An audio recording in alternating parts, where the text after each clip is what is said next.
আসসালামু আলাইকুম, কি অবস্থা সবার? আশা করি সবাই অনেক বেশি ভালো আছো। তো কৃষি হচ্ছে দুইটা সাবজেক্ট নিয়ে তোমরা একটু টেনশনে থাকো। তার মধ্যে একটা হচ্ছে ম্যাথ এবং অপরটা হচ্ছে ইংরেজি, ঠিক আছে? তো আজকে আমরা এই ভিডিওতে ইংরেজি পার্টটা তোমাদের অ্যানালাইসিস করব এবং 10 এ 10 কিভাবে পাবা তার একটা কমপ্লিট সাজেশন তোমাদের দিব। কোন বই পড়বা, কিভাবে পড়বা সবকিছু এখানে পেয়ে যাবা। তো অবশ্যই ভিডিওটা সম্পূর্ণ দেখো। তো ইংলিশ নিয়ে একটা সম্পূর্ণ রোডম্যাপ তুমি ইনশাআল্লাহ এখানে পেয়ে যাবা, ঠিক আছে? আর আমরা নিচে কমেন্ট সেকশনে বিগত কয়েক বছরের যে সকল টপিকগুলো আসছে তার যে ভিডিওটা গত বছর করছিলাম ওইটা দিয়ে দিব, ওখান থেকে একটু ভালো ধারণা পাবা, ঠিক আছে? তো কৃষি গুচ্ছের জন্য যে সকল ইম্পর্টেন্ট টপিক কোনগুলা, এখানে আমরা বেশ কিছু টপিক রাখছি। এগুলো আসলে কৃষিগুচ্ছতে বিগত বছরতে আসছে এবং এবছরও আসার মতো। এই টপিকগুলো ভালো মতো যদি পড়তে পারো, এখান থেকে ম্যাক্সিমাম প্রশ্ন তুমি কম পাবা।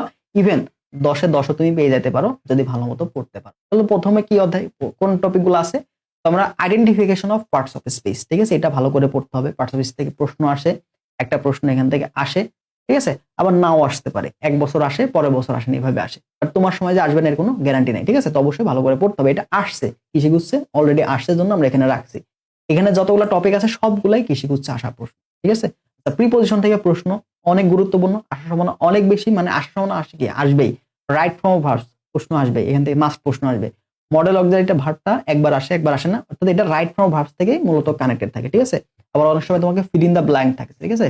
যে ফিল ইন দ্য ব্ল্যাঙ্ক থাকে উইথ সুইটেবল ওয়ার্ড, সেখানেও তোমার মডেল অক্সিলারি ভার্ব বা রাইট ফর্ম অফ ভার্বস, তারপর সেন্ট্রাল সেন্টেন্স তোমার কারেকশন, এই টাইপের প্রশ্নগুলো কিন্তু তোমার ব্ল্যাঙ্ক টাইপের মধ্যে দিয়ে দেয়। শূন্যস্থান দিয়ে দিল, বললো সেন্টেন্সটা পূরণ করো, তাহলে এখানে আমাদের যে কোন ওয়ার্ডটা বসবে এই ওয়ার্ডের মধ্যে অনেক কিছুই থাকতে পারে, ঠিক আছে? অনেক কিছুই থাকতে পারে। সেন্টেন্স অনুযায়ী তুমি কি বসাবা, টেন্স অনুযায়ী কি বসাবে এটাও থাকতে পারে, রাইট ফর্ম অফ ভার্বস অনুযায়ী তুমি কি বসাবে এটাও থাকতে পারে, ঠিক আছে? তো ফিল ইন দ্য ব্ল্যাঙ্কের মধ্যে অনেক কিছু থাকতে পারে। তো তুমি কি করবা, বেসিক যে জিনিসগুলো আছে, preposition, right form of verbs, তারপর আমাদের সেন্টেন্স সিকোয়েন্স, ঠিক আছে, তারপর আমাদের যে কন্ডিশনাল সেন্টেন্স গুলা, এগুলা ভালো করে পড়লেই যে ফিল ইন দ্য ব্ল্যাঙ্কসটা তোমার কভার হয়ে যাবে, ঠিক আছে?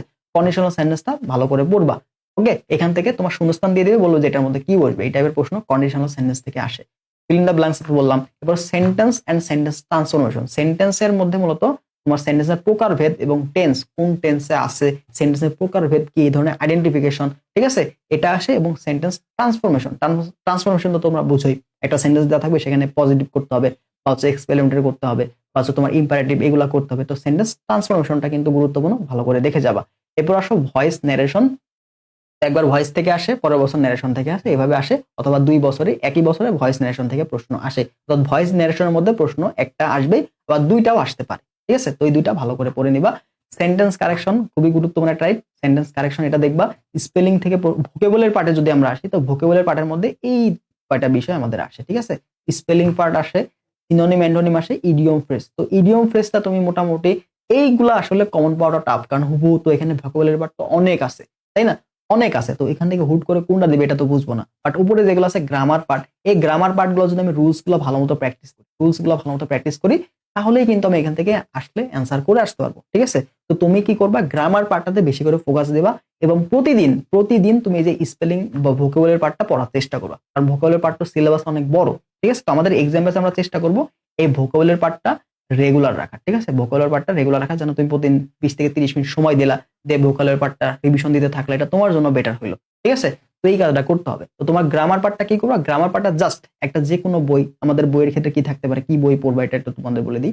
দেখো, অনেকের কাছে কি এফএক্স বই থাকতে পারে, অনেকের কাছে মাস্টার বই থাকতে পারে, বা যে কোনো কম্পিটিটিভ ইংলিশ গ্রামার বই, ঠিক আছে? এটা দেখবা, এফএক্স বা মাস্টার যে কোনো একটা বই। তোমরা জাস্ট কি করবা, প্রত্যেকটা টপিকের রুলস গুলো ভালো করে পড়বা, ঠিক আছে? প্রত্যেকটা টপিকের রুলস পড়বা এবং দেখবা যে এর মধ্যেও কিছু টাইপ আছে। তো রুলস এর পরে তুমি কি করবা, প্র্যাকটিস করবা, ঠিক আছে? প্র্যাকটিস করবা। ভাই প্র্যাকটিস তো অনেক প্রশ্ন আছে, সবগুলো করবো না। তুমি কি করবা, এখান থেকে তুমি বিভিন্ন ভার্সিটিতে আসছে এই সকল প্রশ্নগুলো সলভ করবা। এবং বিসিএস এর রিসেন্ট আসে, বিসিএস এ রিসেন্ট আসছে, রিসেন্ট রিসেন্ট বিসিএস এর প্রশ্ন তুমি এগুলো সলভ করবে, ঠিক আছে? তাহলে প্রত্যেকটা গ্রামার টাইপের রুলস গুলা একবার করে দেখবা, তারপর ওই রুলস এর রিলেটেড প্র্যাকটিস করো। প্র্যাকটিস করে থেকে করবা, বিভিন্ন বিশ্ববিদ্যালয়ে আসছে এমন প্রশ্ন এবং রিসেন্ট রিসেন্ট 5-6 বছরের মধ্যে বিসিএস যে সকল প্রশ্নগুলো আসছে এগুলো সলভ করবা গ্রামার পার্ট। এটা ছিল মূলত গ্রামার পার্টটা, এভাবে পড়লে সবচেয়ে বেস্ট একটা আউটপুট পাবা।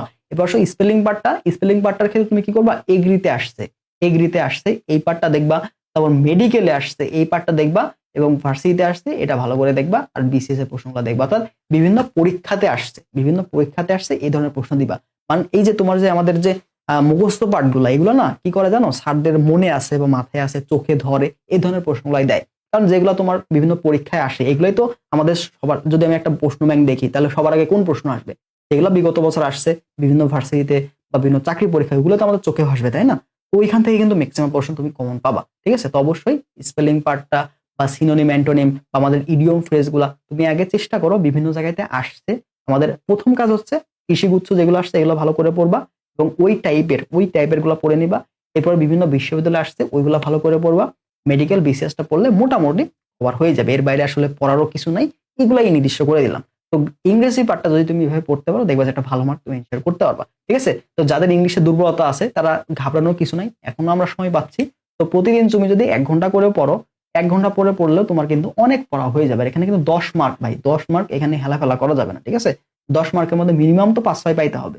ঠিক আছে, অ্যাটলিস্ট গ্রামার পার্টটা যেগুলো আসবে, গ্রামার থেকে তো 6 থেকে 7টা প্রশ্ন আসবে, এগুলো অ্যাটলিস্ট তোমাকে অ্যান্সার করে আসতে হবে। ঠিক আছে, তো গ্রামার পার্টগুলো যেন ভালো করতে পারো এইভাবে।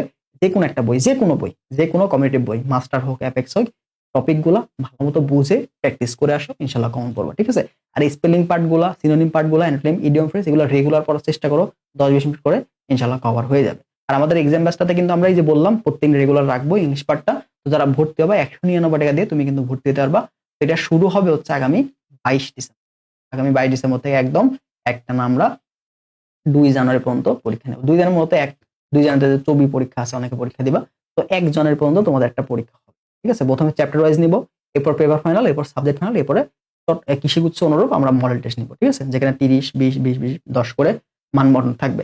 তো এই ছিল মূলত ইংলিশের টপিকগুলো, এগুলো ভালো করে পড়ে যাও, ইনশাল্লাহ কভার হয়ে যাবে। এর বাইরে এক্সট্রা করে তোমরা ট্রান্সলেশন পার্টটা পড়তে পারো। ঠিক আছে, এর বাইরে এক্সট্রা করে ট্রান্সলেশন এই পার্টটা দেখবে, দেখবা। ঠিক আছে, এগুলো পড়ার পাশাপাশি ট্রান্সলেশন পার্টটা বিগত বছরের একটু মূলত পড়লেই কভার হয়ে যাবে। ঠিক আছে, তো এই ছিল মতো ইংলিশের টপিকগুলো, এগুলো পড়লেই দেখবে যে একটা ভালো মার্ক তুমি ইনশিওর করতে পারো ইনশাল্লাহ। তো ভালো থাকো সবাই, দেখা হবে পরবর্তী ভিডিওতে।